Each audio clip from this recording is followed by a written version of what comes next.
you normally just know tequila is like margarita or shots, basically. Yep. So I'd have it with just like orange juice. It's probably because it's a higher quality one, but this is really nice. Cheers, bro. Yeah, thank you. Cheers to a 10 out of 10. Okay, man. So let's find out the story about you, bro. Where you from?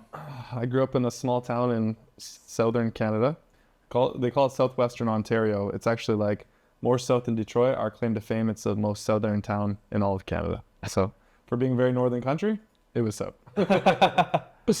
And then how did you get to Bali? Bali I came for during the pandemic, and which is actually kind of funny because right before the pandemic happened, I had an opportunity to actually come to, I think maybe it was Sumba or one of the other islands, but I was going to do like social media / yoga exchange where I would do yoga and social media in exchange for like a place to live. Is that at Alamaya? It was a surf camp somewhere. Okay. I'm not sure. I forget what it was called. But like literally I was like looking into it.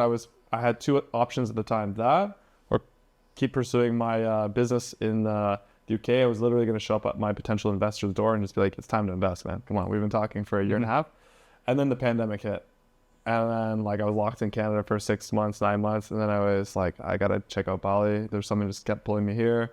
I thought it'd be a little bit easier to enjoy because when in Canada during the pandemic, everything was like closed. We had like moments of time where you could go to the gym, moments of time where you could like go to a restaurant, but otherwise, you know, Canada's already a pretty hard place to live in the winter regardless because it's so cold. But imagine now getting cut off of all your things that you can do are indoors and you can't go anywhere indoors. So Bali just seemed like a breath of fresh air. And then immediately I fell in love with it. When I got here, it was just like good weather, good people, easygoing culture.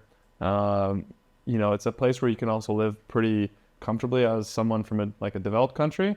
You know, you have your expensive, beautiful restaurants, etc. Lots of people who speak your own language. But then at the same time, you have this opportunity to live sometimes more cheaply, experience more cheap things, but also experience something that's a very exotic culture like Balinese with their ceremonies, the Hinduism, and just the variety of like foliage on the islands. And amazing, right? The mountains compared to the beaches, etc. Yeah, it's nowhere like I've ever experienced before. So I'm happy to be here.